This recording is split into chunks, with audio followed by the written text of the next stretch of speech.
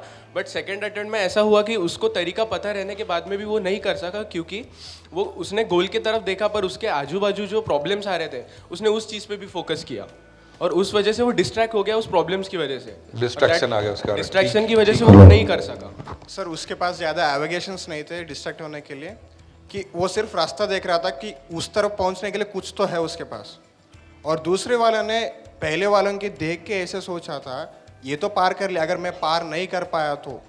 अच्छा, एक डाउट भी आ गया उसके मन में। जैसे कि मतलब राजा ने बोल दिया था कि जो गिर जाएगा वो दोषी रहेगा, तो पहले वाले ने अपना टारगेट क्लियर रखा और चलते गया। दूसरे वाले ने तभी यही समझ लिया होगा कि इसने तो क्लियर कर दिया, अभी निर्दोषी, मैं तो गिरने ही वाला हूँ। तो जैसे ही वो चलते गया तो उसने वही सब सोचते रहा और निगेटिविटी। अच्छा, इसको मान लिया, ठीक है। चलो अब आप लोग बहुत अच्छा, आप I clap for all of you. देखिए इसमें आप सब ने अलग अलग शब्दों में बताया, मीनिंग सबका करीब करीब एक ही जैसा, बट मीनिंग था उसमें। कोई भी सक्सेस पाने के लिए, जैसे आपने बहुत अच्छे शब्द का इस्तेमाल किया, दीवानगी, या फिर इसका कहते हैं किलर इंस्टिंक्ट या सर्वाइवल इंस्टिंक्ट, दो चीज़ होती है। या तो इंसान सर्वाइव करने के लिए कोशिश करे या किल करने के लिए करे, मतलब है मुझे इसको पूरा करना है, राइट। तो सबसे पहले जो पहला व्यक्ति था उसको एक ऑप्शन मिला,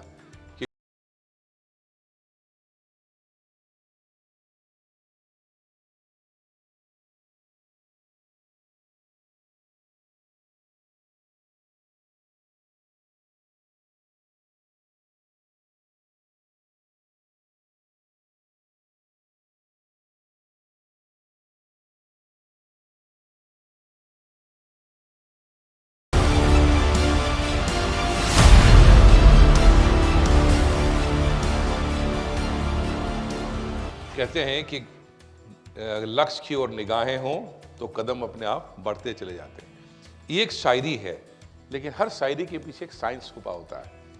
बिना साइंस का ये चीज़ें निकलती नहीं, कुछ कुदरत की कुछ नियम हैं, राइट। अब यहाँ समझने वाली बात है कि मैंने कहा कि वो सीधी लक्ष्य की ओर दिखा रहा है, लेकिन अपने सुरक्षित रास्ते में क्यों गया, ठीक है। तो वो एक जो प्रोसेस है, वो प्रोसेस है कॉन्शियस एंड सबकॉन्शियस माइंड का। हमारे पास, हम सबके पास दो फंक्शनल माइंड, एक conscious mind, subconscious mind. Conscious mind हमारे सारे ज्ञान इंद्रियां उसे कंट्रोल होती हैं, और सबकॉन्शियस माइंड हमारा पूरा मेमोरी हाउस है। सबकॉन्शियस माइंड का रेडियस पूरा यूनिवर्स है। कॉन्शियस माइंड सिर्फ इतना दूर देख सकता है जितना देर तक हमारी नजर आ रही, जहां तक सुन सकता है। सबकॉन्शियस माइंड, आप आंख बंद करिएगा और आपके अंदर पावर आ जाए जो हमारे आध्यात्मिक शक्ति के अंदर आता है, तो आप पूरे यूनिवर्स में जा सकते हैं। ये पावर जो है हर मनुष्य के अंदर दिया हुआ है। आप किसी के बारे में सोचते हैं और उसका फोन आने लगता है, कहते हैं आपकी उम्र बहुत लंबी है। ये कैसे होता है? ये जो मैसेज है वो कॉस्मिक मैसेज है जो आप कम्युनिकेट करते हैं। आप किसी के बारे में सोच रहते हैं, वो आदमी आपके घर के बाहर दरवाजा खटखटा रहा है और आप सोचते हैं कि ये कैसे हो गया। आप यहाँ बैठे हुए हैं, पीछे से कोई आपको घूर के देख रहा है, आपको थोड़ी देर में पता चलेगा कोई मुझे स्टेयर कर रहा है, घूर रहा है, राइट। कोई आक्रमण करना चाहेगा तो आपको पता चलेगा कोई खतरा है। ये पावर सबकॉन्शियस माइंड के अंदर है। सबकॉन्शियस माइंड जो है वो एक जहाज के समान है। क्या हमारा कॉन्शियस माइंड एक कैप्टन है, और जहाज के जो मेन, जहां से सारा इंजन को कंट्रोल किया जाता है, वो सबकॉन्शियस माइंड है। वहीं मेमोरी है और वहीं से फाइनल ऑर्डर भी चलता है, राइट। तो जब मन में विश्वास जग जाता है तो सबकॉन्शियस माइंड के पास जितने विश्वास की एनर्जी है वो आगे निकलने लग जाती है। जब कॉन्शियस माइंड के अंदर डर बैठ जाता है तो फिर वो डर फिर वहां से इमिट होने लग जाता है सबकॉन्शियस माइंड में। तो जब जो है पहला एक्टर जो है, जब उसका दिमाग फोकस था, तो सबकॉन्शियस माइंड ने सबसे सुरक्षित रास्ता अपने आप बना लिया, और वो तब तक वो बैलेंस करता रहा जब तक कि वो कॉन्शियस माइंड ने फिर से डर पैदा नहीं किया। जब डर पैदा किया तो नीचे देखा उसने, बस वही उसका जो मेन लक्ष्य पे हटा, और कॉन्शियस माइंड ने कहा अब गिरोगे, अब मर जाओगे, तो उसने सुरक्षित रास्ता पकड़ लिया। दूसरे एक्टर के साथ क्या था, पहले ही डर से स्टार्ट की उसने, इसलिए जाता है, कहता है राम राम राम, मरा मरा मरा, फिर राम राम राम, फिर नीचे देखता है मरा मरा, हर बार देखो। तीसरी बार उसने क्या किया, जो होगा देखा जाएगा, उसने आंख बंद कर ली। आंख जब बंद कर ली तो क्या हुआ, कॉन्शियस माइंड सबकॉन्शियस माइंड दोनों साथ हो गए, and then he kept balancing. और तब तक ये सहा जब तक कि फिर से उसके दोस्त ने पूछ के डिस्टर्ब नहीं कर दिया। जैसे उसने पूछा तो वो डिस्टर्ब हो गया, और डिस्टर्ब होकर के बोला कि अभी फिर नीचे झाँका कहाँ तक पहुँचाऊँ, वहाँ से उसकी फिर नर्वस ब्रेकडाउन हो गई और वो उसको क्या बचाएगा, उसके ऊपर पैर चढ़ा लिए, कहते अब तुम मुझे बचाओ। अब देखिए इंटरेस्टिंग बात है, जो बचाने गया है वो कह रहा है कि मेरी तो अभी शादी नहीं हुई। पहले क्या कर रहा था, बस ट्रेन लड़की उसके पीछे मत जाना है। अब पहला काम उसको याद आया कि अभी तो शादी नहीं हुई मेरी। हर इंसान अपने मरने से पहले पेंडिंग काम उसको याद आ जाता है कि तो रह गया था मेरा, राइट। असलियत उसके सामने आ जाती है। लेकिन अब क्या है, उधर देखिए परिस्थिति, जो आदमी बहरा है, गूंगा है, अब वो डरा हुआ है, क्योंकि उसके मालिक ने कहा है कि पाइप काटने बिना आए तो तुम्हारे पैर काट लूंगा। अब उसके चक्कर में वो देख रहा है सामने 2 लोग मर सकते हैं, लेकिन वो डर से और पाइप काटने में तेज है, क्योंकि उसके अंदर विवेक नहीं होगा, क्योंकि डरा हुआ दिमाग है। जब डरा हुआ दिमाग है तो वो विवेक का इस्तेमाल नहीं कर सकता। एक ही फिल्म में मैंने आपको कई चीज़ समझाने की कोशिश की कि क्या होता है इंसान डर, और कैसे लक्ष्य के प्रति जब लगाव होता है और जो विश्वास होता है वो इंसान को कैसे आगे बढ़ाता है। You got the point. इंसान अच्छा और बुरा कैसे होता है, सोचने की ताकत है।